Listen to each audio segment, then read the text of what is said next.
Hello and welcome to everyone that has joined us today for another Charity Digital webinar. My name is Liz and as always, it's a pleasure to be hosting. And today we have an exciting webinar covering the topic of skills-based volunteering and how this can help your charity.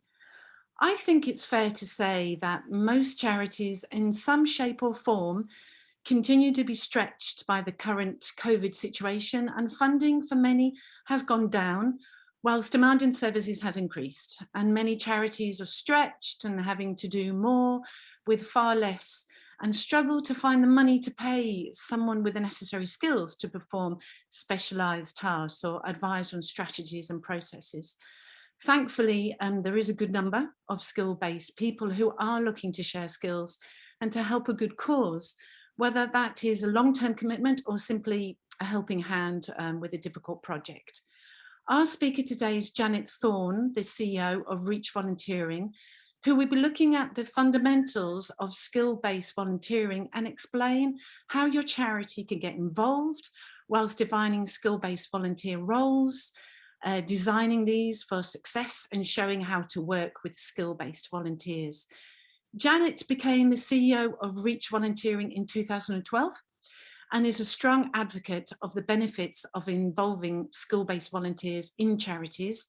She's worked alongside volunteers in many situations, including setting up credit unions and in youth and community work. Before I ask Janet to start, I'm just going to go over some quick house rules.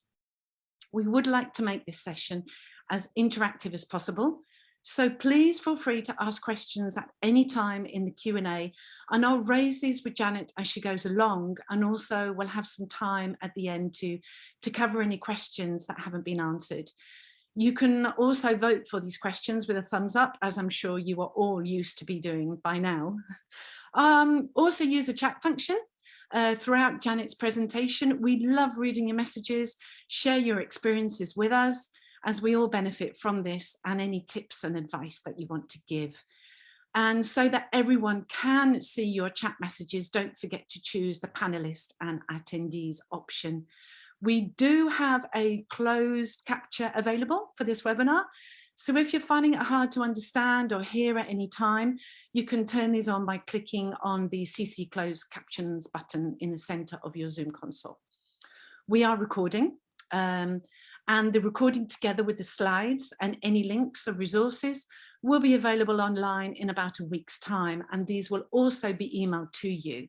Now, I've had a few issues with my internet connection this morning, so I've moved to a different room to be nearer my router, so hopefully everything will run smoothly. But if we do experience problems with the transmission, we will sort this out as soon as we can and as we go along. Janet, I am now going to ask you to switch your camera on, if you'd be so kind. Thank you. It's a pleasure to have you with us today. Thank you so much for coming, and a very warm welcome to you. And I know that you're going to try and put your presentation slides on now. It is a bit awkward, isn't it, the first time? There we go. That's fantastic. Thank you, Janet. Brilliant. Thanks so much, Liz. And thank you to everyone who's joined today. I'm really pleased to have the opportunity to talk about skills-based volunteering, hopefully to a partly new audience, because I think it's something that it's such a great opportunity for charities as a way of increasing your resources and so few charities are really familiar with it. So I'm really pleased to have the opportunity to share a little bit more about it today and talk about it. So I'm going to cover what is skills-based volunteering, because we've discovered it's not a very familiar term to a lot of people. Why would you want to do it? What are the benefits to your organization? What are some of the common challenges? Because there are some common challenges. And what are the ways you can get around it, in particular sort of good practice tips? And then a little bit about our service, which can help you find volunteers, and also other options as well, because there are other ways you can find volunteers with skills. And I'll be drawing on our own experience at Reach. We've been doing this since 1979, so we have quite a lot of accumulated experience. And we do it at scale as well. We provide, basically what we do is we provide an online platform which connects up people who want to volunteer their professional skills with charities that need those skills. And we do it throughout the UK. in a free-to-use online, largely self-service. So yeah, which enables us to do it at scale. So last year, we facilitated almost 4,000 placements. And we're also in this, and so it's not just our service I'm going to be drawing on when I'm thinking about skills-based volunteering, because in the way we operate as an organization ourselves, we also involve volunteers with skills. So we have a staff team of 9, and then about 20 or so volunteers who are helping us at any one time. And then finally, we've done some research recently, a sort of deep dive into what works well and what doesn't work well in terms of skills-based volunteering, into how does it help charities really achieve their goals, and how does it deliver or contribute significant positive impact, and when doesn't it, and what are some of the challenges that charities find that come up commonly. So that's going to be drawing on that as well, as part of this presentation. So first of all, what is skills-based volunteering? And we did find through our research it's really not a widely used term. So we talk about it enthusiastically at Reach, but I think, it's not something people are popping into Google and searching for. So basically, it's about someone sharing their professional expertise with a charity on a voluntary basis, so for no charge. But the important distinction between this and other volunteering is that it is people using the skills that they've acquired through work or through volunteering, but with a specific professional expertise. And it can cover a huge range of areas. Well, there's really no limit. Anything from accountancy through to web design and everything in between. It can be kind of more traditional professional skills like accountancy or legal or things like that, or it can be kind of more practical creative skills like videography or illustrations. The range is really huge. And the kind of engagement, the kind of way that the volunteer works with you can range from very, very short-term or one-off advice, just a few hours of advice, through to specific projects and onto ongoing roles. It's operational, so not usually frontline services. Occasionally it is, but by and large it's what people sometimes call back office, the kind of areas that are particularly difficult to fund as a charity. But they're not governance roles, so not trustee roles.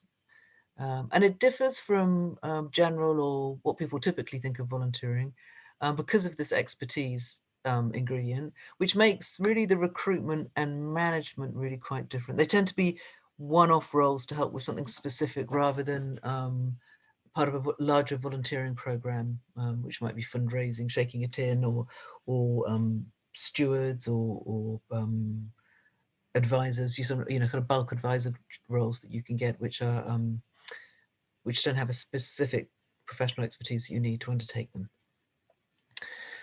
As Liz said, please do feel free to pop in questions as I go, if there's anything that's occurring to you that you'd like to know more about, or is confusing, or you want to sort of to raise. But to give you some examples of what skills-based volunteering looks like in practice, it can be, like I said, projects. So that might be, and this is actually, these examples are drawn from the research we did recently, which is heavily influenced by the experiences of charities going through the pandemic. So as you can see, there's quite a lot of digital stuff here, because of course a lot of charities were taking operations online, creating e-learning platforms or online booking systems, maybe trying to update their CRM, but also kind of more standard fare, like looking for a new logo, or wanting to create photographs or videos perhaps for social media. It can be more strategic support, developing marketing guidelines or digital strategy, maybe acting as a sounding board to the trustees, or developing a new business plan with staff. It could be financial modeling, or some strategic HR issue. Or it could be an ongoing role, like someone to develop content for you, maybe someone to do on research, perhaps policy work, ongoing social media management, maybe someone to help you with writing bids. Or it could be more sort of ad hoc advice or consultancy. So perhaps supporting partners, supporting with partnership development, reviewing fundraising bids, delivering training sessions to clients, or shaping a role The list is really, really huge. It'd be really interesting to know, actually, of people who are on this call, how many of you have actually got first-hand experience of involving volunteers with skills in your work. I don't know if you'd be, it would be great if you maybe pop into chat function, some examples, if you have any, of how you've worked with skills-based volunteers to date. And if you never have, just type in never, because that would also be interesting to know. Let's have a look and see what's coming up so far. Oh, excellent, flood of answers. Great, someone's beginning to think about this for a small international development charity. Very pleased to hear that this is good timing for you. A marketing and comms volunteer, and she's great. Someone's got someone in for bid writing. Volunteer who works on our Insta profile, excellent. Never, a few nevers. Well, that's good because I'm hoping to change that. I've consulted a volunteer who is MS certified about our recent migration to Microsoft Office 365. Great. We've just appointed 3 digital support workers, one of them through Reach. Oh, that's good to know. A few times. We recently took on a digital image volunteer. Oops, sorry, didn't mean to do that. I was trying to progress through the chat. What else have we got here? Ad hoc logo design feedback. Someone who's tried but never managed to find the right person. So hopefully some of the good practice tips that we'll be looking at will help with that. Someone to develop a volunteer for a volunteer to develop a risk register. That's really interesting. Bid right. Well, it's a really rich amount of variety here. So it's really good to see. We've just had in the Q&A as well, saying a builder who will carry out repairs. Oh, wow. Okay. Yeah. Yeah. Translation work, HR policy writing. The experience was great. CWVA operates a business Skillshare program. Yep. Drawing people from the business community. A software engineer. Oh, wow. There's so many good. I'm going to have to stop reading them out now because there's really some amazing examples. Too many to read out. I'd encourage everyone to look through because there's some really brilliant examples there. That's really made me so happy because I can just see such a rich range of ways, and also some really positive experiences, which is completely my experience. Like I said, we at Reach involve volunteers in our work, skills-based volunteers as well. And my experience has always been that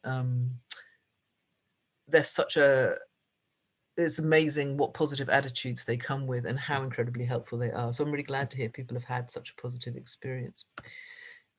So yeah, the reason I'm so enthusiastic about skills-based volunteering really is that it is an abundant and accessible resource. And in the world that charities are operating in now, that's an amazing thing because money is so tight, demand is so high, the scale of the problems that we're trying to resolve almost always so much more significant than the amount of resources we have to tackle them.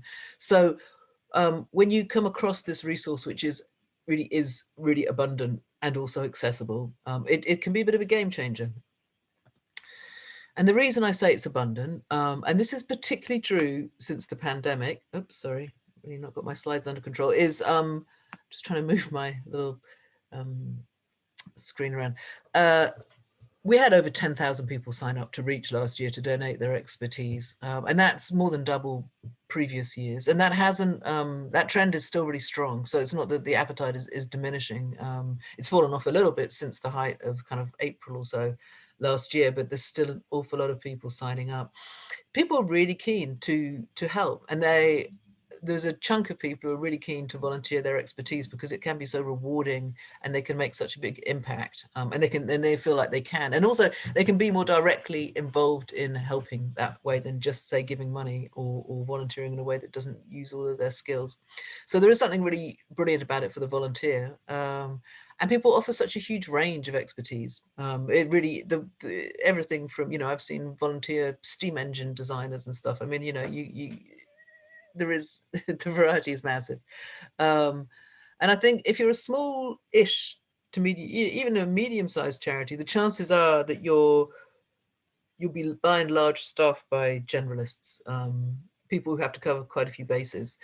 which is great, but it means that they won't necessarily have specialist expertise. So it's a great way of bringing in specialist expertise into your organization. And it can be a lot quicker than going through the whole process of fundraising, hopefully getting a successful answer, getting the money in, and then recruiting someone. You can, and we have at Reach ourselves, recruited a volunteer within, literally kind of couple of days of thinking that's what we wanted to do. And charities of all sizes can do this. So we have, going through our service, we have charities over a few million turnover, and we have an awful lot of charities under £10,000 a year turnover as well. So really micro ones. And like I said, I'm drawing on some research that we've done recently. So this is a quote from a charity, that found a number of volunteers through us, actually. She says, since coronavirus, we've had volunteers move us online. We've had a fantastic new website, a logo and videos, and this has helped us raise more funds because we've been able to present ourselves more professionally. Last year, our income was 11,000. This year, it'll be about 25,000 in grants. And I saw their website. It was absolutely brilliant. It was a really, and in fact, the guy who designed their website had also done some design work for us in improving our online search. So I knew he was brilliant as well. So it was great to see. So the ways that skills-based volunteers can help your organization, in some ways it's quite obvious, but I think it's worth spelling them out because it can take a bit of work to involve them in a good way. So first of all, they're really great at increasing your capacity. They can help you deliver projects that wouldn't otherwise be possible to deliver simply because you don't have maybe enough people or resources in your organization. They can help you respond to urgent problems like COVID-19, for example, and they can also help you grow your organization. So by bringing in with volunteers with skills, you can increase the capacity of your organization itself. And here's a couple of quotes. So if we didn't have those volunteers, we'd be super stretched to the point we wouldn't be able to offer the services we're offering right now. And I think that's, I think a lot of charities who've lived through the pandemic that quote would probably resonate with them. And then I love this one. They do well in 30 minutes what would take us 2 weeks to do badly. I find that super true of volunteers with great expertise who come in and help us. The second way they help is with capability, and this can quite often be hand in hand with capacity. So they can help you really professionalize your approach, maybe improve the processes or techniques you're using, or help you have a deeper understanding of the skills and expertise required for the work, which might then help you either recruit in more volunteers or perhaps bring in an employee or a freelancer. Or maybe upskill you so you can do it yourself. And I think a good example of this for me would be, for example, we recently launched a whole new set of online resources called the Trusty Recruitment Cycle, which is all about helping boards recruit in a more inclusive and effective way. And it's quite a sophisticated hub in the sense that it's got several different kinds of resources there's a lot of information we're trying to convey to people, basically.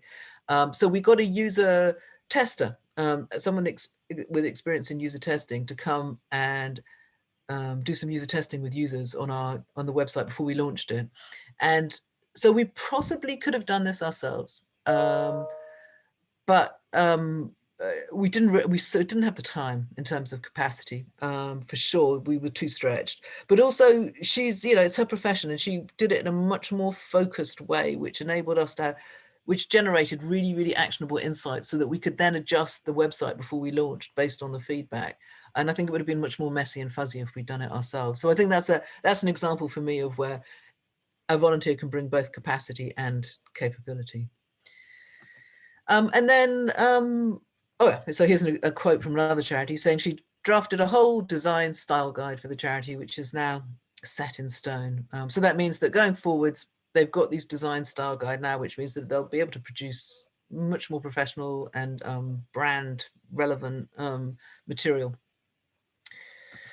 And then finally, possibility. So when you bring in volunteers with expertise, it kind of raises your view of what's possible.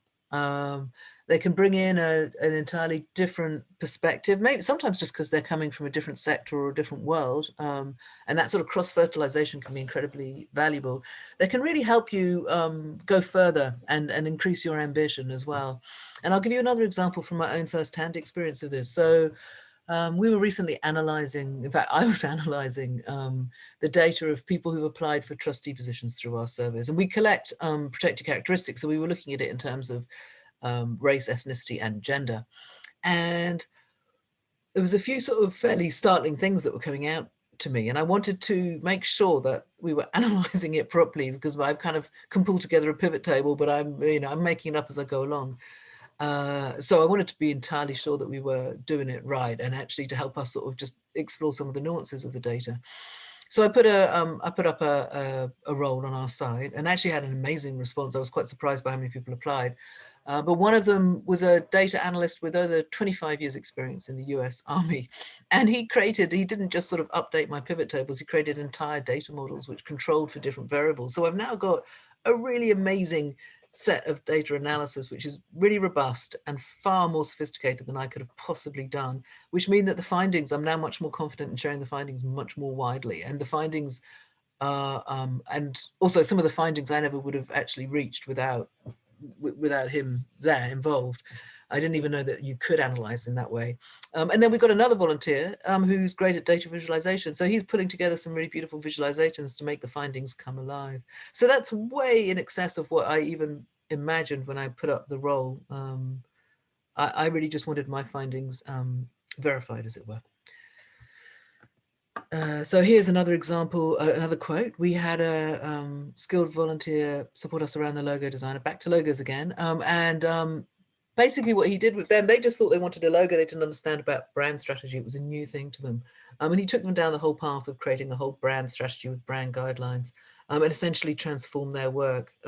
So that's all in place now for when they put anything out, and their whole brand has been uplifted, which is brilliant and does look really good. I also know this one. Liz, have you got some questions coming through?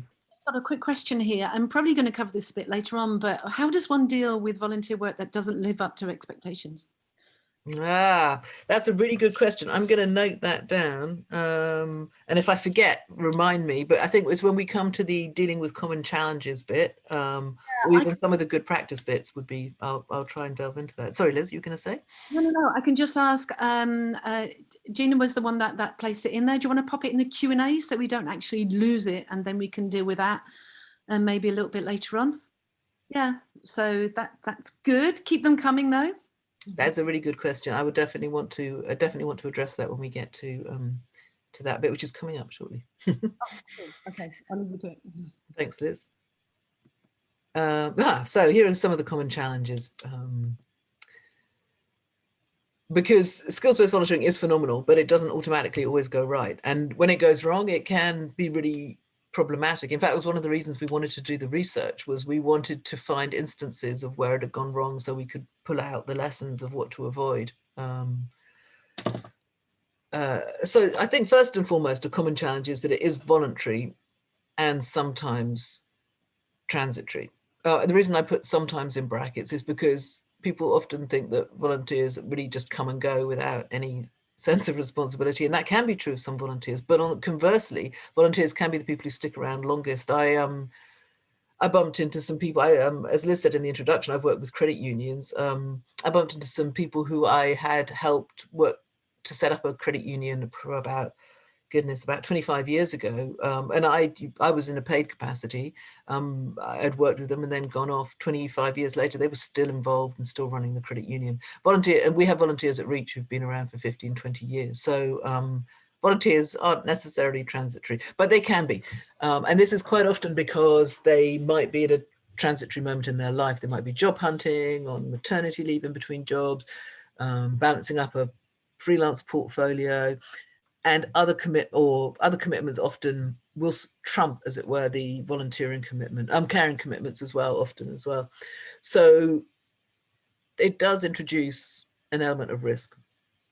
And because you don't have a financial contract, I mean, you don't expect employees to work well just because they've got a contract. But what a contract does is well, I suppose what I mean is you don't rely on that contract in day-to-day working.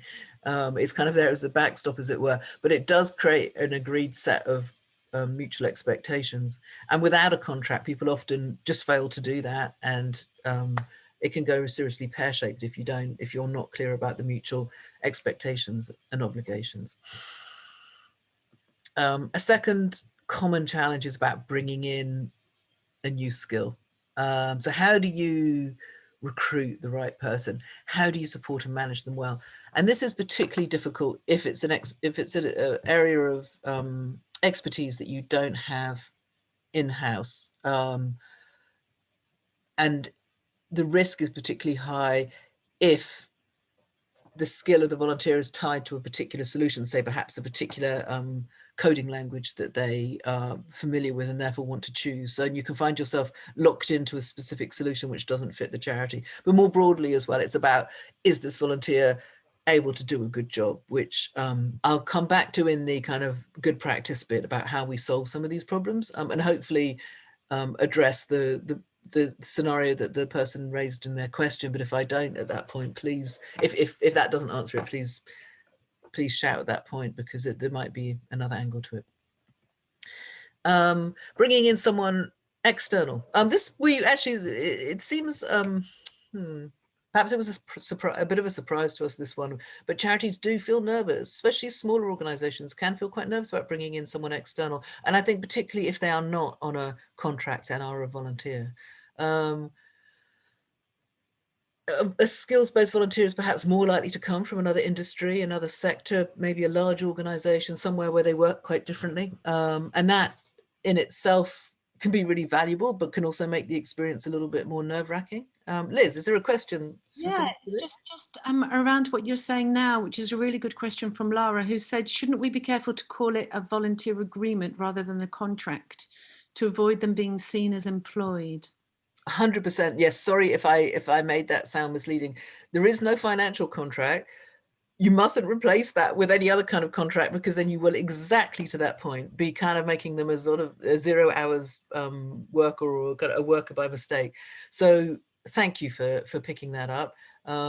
It's about creating a volunteer agreement in which you set out expectations that you mutually agree, and it doesn't bind anyone to those, but it does, because otherwise it would be essentially a contract, but it states it really clearly.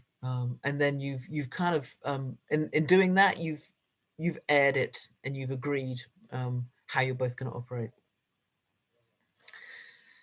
And it's really important, because you're bringing in someone from another context. You can't rely on a set of shared assumptions about how you are going to work together, or what is appropriate or not appropriate. So it's really important to make it explicit, and that's how you can bring in trust as well. And I think one of the other things is, particularly if it's an area where someone has to sort of really get in and see the sort of warts and all back end of your organization, it's really important that you can trust them as well, so that you can show them the full picture. Liz, is there another question there? Well, it's not really a question, it's just sort of a comment. Then some small charities can feel very threatened when the group dynamics are challenged. And that's when sort of volunteers that have more expertise than you come in. It's when maybe a new member of staff come in as well. But yeah, that's a good point. How do you do that? Yeah, I think that's the way I've structured this webinar is to bring up all the challenges and then come up with all the good practice tips. So there's kind of, it's leaving a lot of questions hanging, and I don't, and maybe my good practice tips won't cover it in all detail. So I'm sort of thinking whether to answer this now. But I think it is difficult bringing someone in. It's difficult bringing in someone external who might challenge stuff, particularly if they have a set of expertise that can make it quite difficult to assess whether their challenge is a good one or an appropriate one or not. And of course, challenge isn't always right or appropriate. They might be coming from a place where their assumption is of enormous organization with lots of resources. This is a common challenge that will happen. And if they're not able, the volunteer isn't able to make that transition and understand the difference of the context, then their challenge might just be really inappropriate. Conversely, sometimes they're coming in with a really, really great challenge, and the charity is just a little bit too defensive to be able to appreciate that. So And can we bring in the aspect of the trustees as well, the co-trustees? Because Belinda's just said that they're trying to implement change and the co-trustees aren't keen. So I'm now looking at the chat. Sorry, I didn't have the chat open. I should do that because then I can see. Yeah, okay. So this is this is a good question, a common challenge. Skills-based volunteers, I'm trying to think how, you know, without kind of going into specifics of this particular scenario where co-trustees are not keen for change. Sometimes an external perspective can be really helpful as a way of validating the need for change, because they're not considered to be part of an agenda, and also their expertise can be seen as a sort of giving their opinion some sort of legitimacy. So it can be useful to draw on volunteers in this way. But ultimately, if part of an organization is not up for change, then you know, there can be a deeper problem there. I agree with this also. Trustees are often not in agreement when change is suggested, even though it could improve things, particularly for us regards to moving online. So I mean, we're strong advocates of having digital trustees, for example, because we think if there's someone on the trustee board who has that digital expertise, they're often really good at understanding the risks, but also the opportunities that digital presents. And they can often help carry a board with them. If the board itself really doesn't want to move, then yeah, that's probably something which is outside the scope of this webinar, and is a kind of governance issue. But I'm sympathetic, because risk-averse trustees can be real blockers. I know that is to be a case. Actually, one way around it is you can get an external advisor, co-opt someone onto the board to help advise with a specific project, and they can bring this, make the case for change in a way that might be harder to do, say, as the chief exec or as a member of staff. Wow, yes, some really meaty issues here.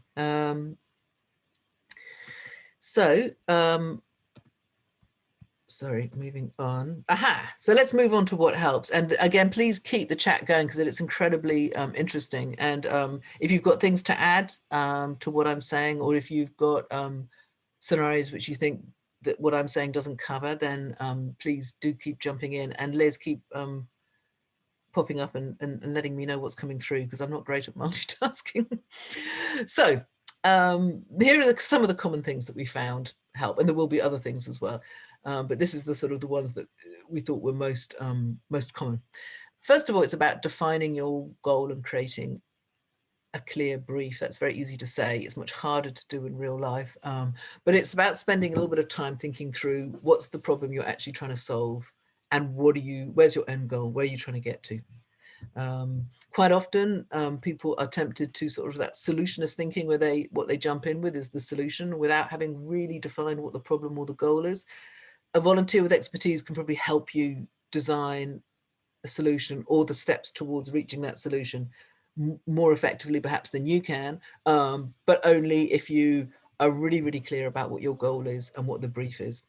So I can't encourage you enough to spend enough time thinking about making that super clear, especially clear to someone from outside the organization who doesn't know all the context and nuance of your organization. And that in itself is actually a really useful exercise, stripping out some of that noise so that you can be really clear about what you're trying to resolve.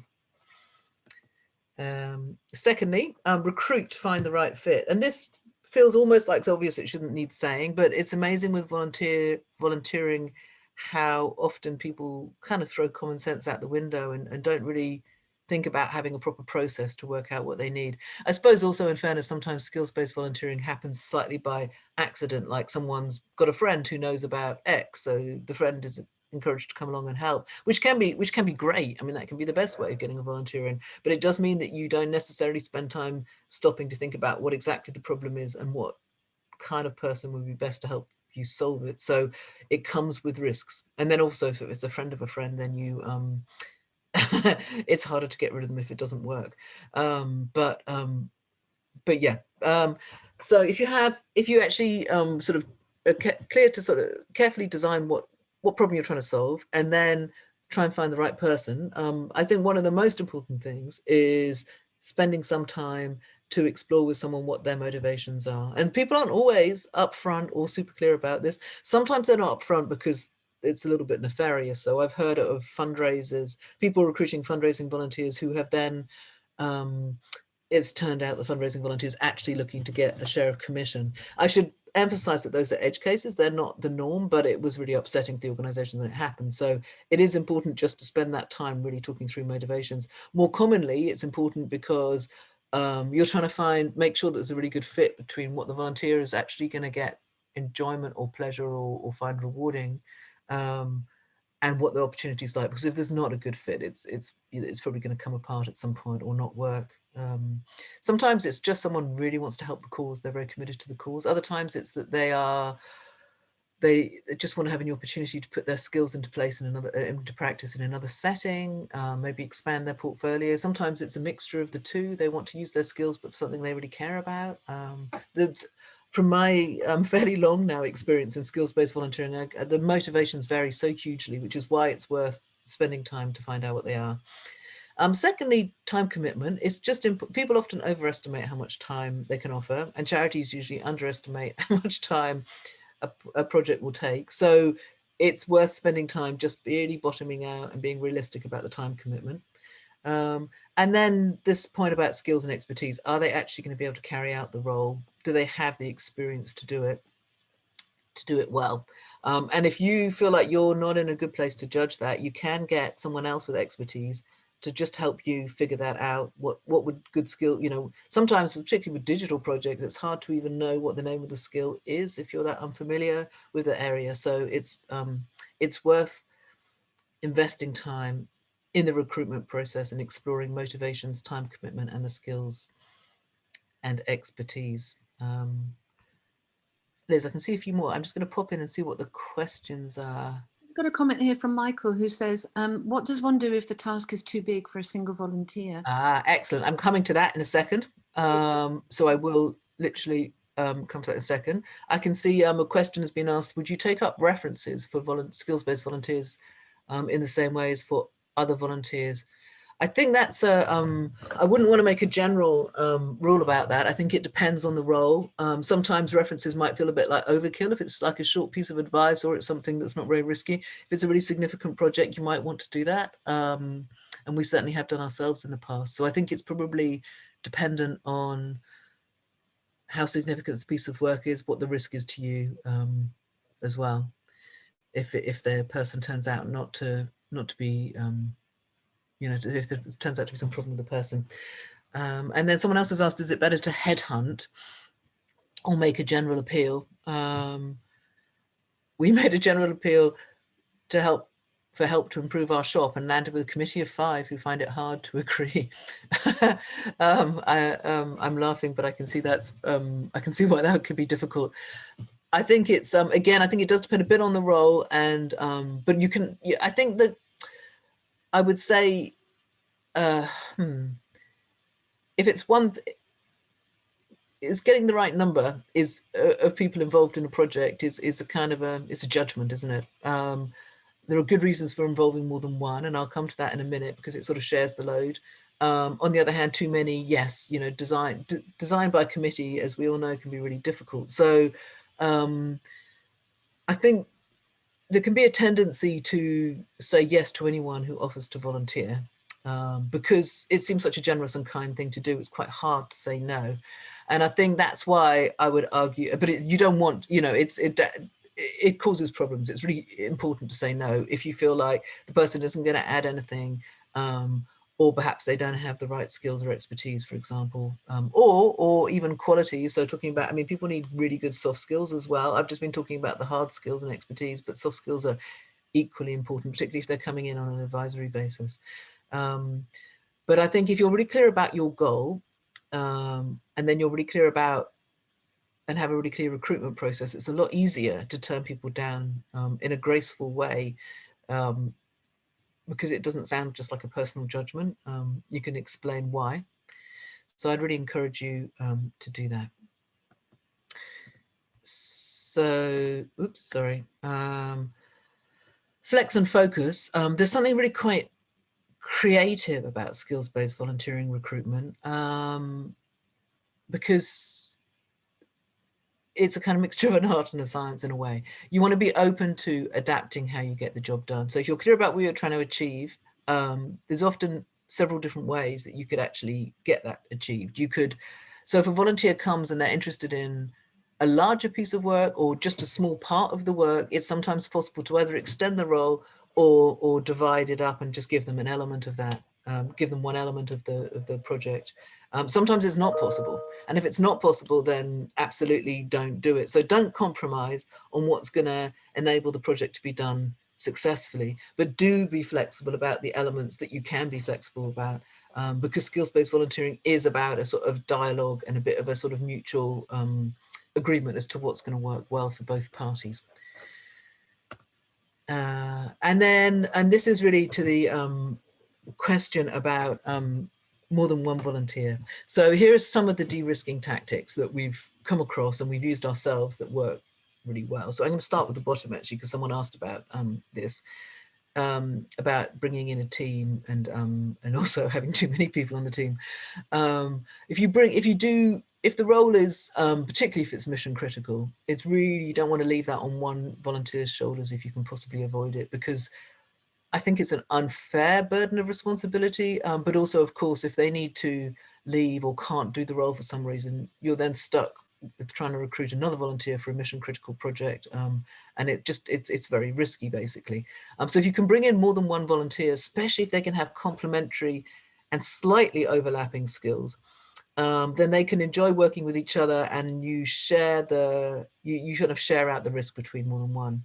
But you do then have the challenge of having a team dynamic, which can work well or not. So I think asking people up front if they're willing to work as a team can help, but it does depend a bit on the soft skills, and you do then have to manage that team. So we came across this with 1 or 2 projects when we were doing our research, where people were like, it's great because I've now got far more skills at my disposal than I imagined possible, but I do have to spend a bit of time managing the team, which I hadn't really thought about. And I found that actually with the data project as well myself. I hadn't really thought through how, because I wasn't expecting to have a team, I had to sort of rethink how I was going to manage the project, because I then had to balance the needs of the 2 different volunteers.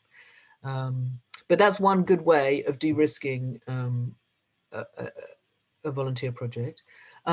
Another good way is chunking. So if you can break the task or the project into chunks or milestones, rather than just making it into one big thing, that can really help. So that means that if a volunteer needs to leave early or only wants to do a short part of it, they can leave at a point where they've done something which they can be really pleased with, and they can hand over to another volunteer, and you've also got something really valuable as well. And of course, if they want to stay longer, then they can, they just move on to the next milestone. And then up to the point on the top of the slide there about scoping, this is really important, I think, particularly with projects, but is to separate the bit of scoping, or get some help with scoping from an expert, first of all. And that's particularly important if it's a very technical project. So for example, charities that were looking at taking their training online and wanted to look at different online training platforms, the person who can help you maybe analyze and review all the different options is perhaps not the person you need to help you actually put the implementation into place. The person who does the implementation might have a real love for one particular solution, but the person who's really good at analyzing what your needs are and looking at them across the board and then helping you decide which is the best module for you is who you need first. So getting an expert who can help you with the scoping stage and splitting that out from the implementation can be really helpful. Liz? Yeah, it's not really a question or about the scoping or anything, but Helen has mentioned something here that I think it's quite interesting, that she's found that managing some volunteer students, despite them saying they were happy to lead the research project, it didn't really happen, and I needed to manage it and structure it for them. So she's that's difficult, isn't it? You're bringing on volunteers, and then you're finding that you're doing the work actually that they were meant to do, which is all fine and a new learning curve for the future. I think that's such a good point, and I can really imagine that happening. I think, yeah, I think it's probably literally that you get a group of people together and they're all really competent, but their relationship to the organization is via you, and they don't and they kind of look to you and feel like you need to lead it and drive it, and you hadn't anticipated. So yes, I mean, I really found that with the data project actually, and I think that's a good point. So it's something to bear in mind when you're planning these sorts of volunteer roles, and making sure you've got the time yourself to be able to shape it and manage it and structure it. So I think that's a really good point. And so one other point on the split between strategy and implementation is that quite often, you know, I've seen these kind of roles where charities have gone, you know, we need someone to do our digital work, you know, and there's maybe I'm summarizing a little bit, but there's quite often a strategy bit and then an implementation bit, and the skills and that are needed for the strategy bit can be really different to the implementation bit. So and quite often it's a different kind of person. The strategy bit might be a short-term bit and the implementation bit might be a long-term bit. So it's important to split those up so that you can attract people with the right skills and the right interest for the right stage, because a person good at strategy might not be wanting to take on a long-term assignment, for example. Sorry, I'm just, build a relationship. There's a final point, I think, on this, which is about building a relationship. So as I think I sort of already raised, it's so important to understand an individual's motivations, a volunteer's motivations. All the charities we spoke to who would make brilliant use of skills-based volunteers were all really, really, really focused on this. They spent a lot of time understanding each individual's motivations. Like I've said, they vary massively. You can't assume what they'll be in advance. And they really made sure that the volunteering experience enabled the volunteer to sort of get what they wanted out of the role. They also spent a lot of time making sure that they were properly onboarded, they understood the organization, they knew where everything was, and supporting them and ensuring they feel valued. I mean, there's quite a thing in general in volunteering where, you know, this emphasis on thanking volunteers. With skills-based volunteering, it's particularly important to really value the work, show your appreciation for the value of the work that they're doing, and taking some time to individually sort of celebrate that and acknowledge it and recognize it. There was a really lovely quote we had in the research of a volunteer saying how they'd completed a piece of work and they'd had something like 12 thank yous from different members of the team. The team was really quite small, or the organization was really quite small, so it was a large proportion of the organization had thanked them. And they just said, I've never had this in a paid job. I mean, this is just amazing. It's, you know, made it worthwhile in and of itself, let alone the actual satisfaction of the work. So it's really important to value. That's essentially the transaction, if you like, with a skills-based volunteer, is that sort of their sense of reward for the work. So it's important to highlight it. Liz. Yeah, we've got sort of another question here from Michael, who says, now that you've sold me on skills-based volunteering, which is brilliant, well done. How does one recruit? What channels agencies support? I love these questions. They're all coming exactly at the point that I'm about to tell you. So, finally, sorry, Michael, I'm getting there. Invest time. I think probably, hopefully, what I've been emphasizing throughout this is you need to spend time in being really clear about what you want, recruiting and managing, and then building a relationship. And that does all take time. So although it's a huge increase, they can be a great increase in capacity and capability to your organization. You do need to invest time upfront and in the process. So how do you find these people? And realizing that actually, wow, we're already at 48 minutes. So Reach, we have a platform where you, like I said, we have an online service basically, and you can upload volunteer roles and projects there, and you can attract volunteers who are in the Reach community. Like I said, over 10,000 people signed up last year. But we also share our roles through LinkedIn and other partners as well. So they get a wider visibility of people who haven't necessarily even thought about volunteering before. LinkedIn will serve up a role relevant to their skills and their location. You can actually proactively search people, so kind of do the headhunting that someone's already referred to with our online platform. And that can be really great because if you find, particularly if you're looking for something really specialist and you want to make sure that that person has seen it, you can encourage them to apply for your role. But also, people love to be asked, you know, there's a kind of degree of flattery in there. It just makes them feel more connected to you if you ask them. And also our platform has an online messaging functionality, because like I've tried to emphasize, dialogue is a really important part of this to make sure it's the right fit for you and them. Our service is free. There's a small fee for social enterprises, but essentially it's free for all charities. And we do vet all volunteers and roles to make sure that they meet the 3-year professional experience criteria. We don't validate that, we just look at what they've supplied us with. So, but it's to ensure that the kind of platform is for purpose focused. So I am just going to show you very quickly. We've got some sample roles on our website to just help you get started, or let you see what sort of thing you can put up. But these are obviously just indicative. You can put up any role really that involves 3 years professional skill. So for example, if you were looking for a graphic designer, this sample role will kind of give you the range of things that they could do and the sorts of skills that they would need. And then, sorry, bear with me while I refined my slide deck out of,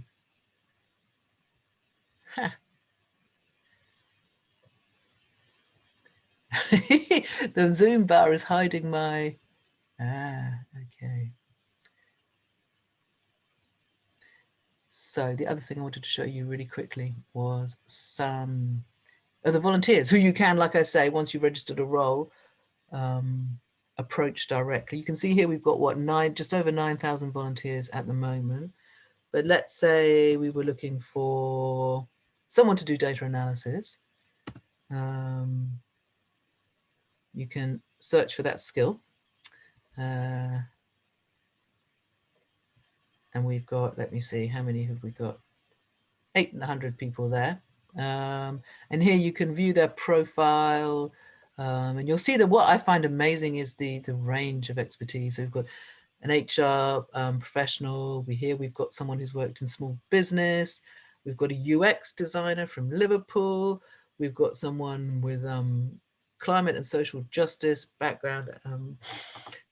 Wow, some really amazing people. An HR assistant, a web application development experience, so yeah, the range of expertise is absolutely massive. Yeah,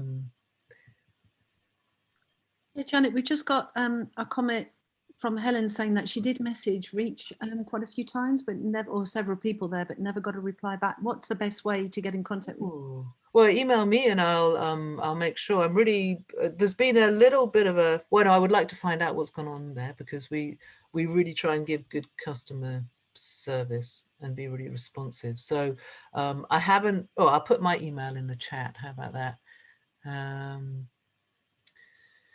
Yeah, maybe we can put the email. Yeah, that's a good idea. Let's do that. Let's do that. And also, is there a fee for NHS orgs? Say again? Is there a fee for NHS organisations? Well, so you're not a registered charity? Could you expand on that question, Rashpal? Would that be good? You can put it in the chat, or you can put it in the Q&A. We've got a couple down there. I don't know whether you just want to have a quick whiz over there while we're waiting, Janet. A couple of questions, do you say, or messages in there? Yeah, we've got a couple of questions as well from Sharon, who says, I am brand new social enterprise. How much do you charge for a social enterprise? So, and I can't remember off the top of my head, I think it's something like £150 for registering a role. But if you're a brand new social enterprise, if your turnover is under, I think, 250,000, I might have got these figures wrong. There is a page on our website saying when we charge. We do actually waive that fee if you're really new. Okay. So I suspect you'll get in there for free. And I can see Emily has asked, how do we know if volunteer profiles are up to date and if the person is still interested in volunteering? So the really honest answer here is that people don't always update their profiles. So the newer ones are more likely to be responsive, but we do find it's an area we'd love to do more about, but people stick their profile up and then don't necessarily update it if they're no longer interested. We do take down people after a certain period of time of inactivity, but there's going to be a gap between. There will definitely be some up there who might not respond. So our suggestion is that if you're searching for people, you just ask more people than you ask quite a few, on the basis that some won't get back to you. Some won't get back to you, but we know from our internal analytics that they have actually looked at the role, but they just don't respond. And that is because I think people find it difficult to say no, and so they just don't say anything at all. So it doesn't mean that they're not necessarily not looking, it's just not the right thing for them. Yeah. Okay, we are coming up to the time, and I just wondered whether there's anything that you want to finish off with. But before you just do that, Janet, just pop into the chat, because it's just got a few more comments there, and then maybe you can say your final words. Will you wrap it up? Yes, absolutely. So if you are a charity, you can definitely, if you have a charity arm, then apply through that. Does Reach take volunteers and charities in Scotland? Absolutely, we do. I just wanted to add that there are many other places that you can get volunteers. These are more specialist, and often their service is more defined. So whereas like self-service and you could put up any role, these tend to be programs, like, for example, Cranfield Trust, who I haven't put up there, I'm sorry, Cranfield, who do pro bono management. Yes, I have, sorry, Pilot Light would be a similar program, for example. So they might come with a specific program, but they're all about helping you involve volunteers with specific expertise in your work. So do take a look at those places as well. And finally, really just to encourage you to have a look at our website, have a look at the volunteers there, upload a role. There's really almost nothing to lose. Give it a go, and get in touch if you've got any further questions, I think. And thank you very much for engaging. It's been really interesting. I've loved what you've all put in the chat. It's been so interesting.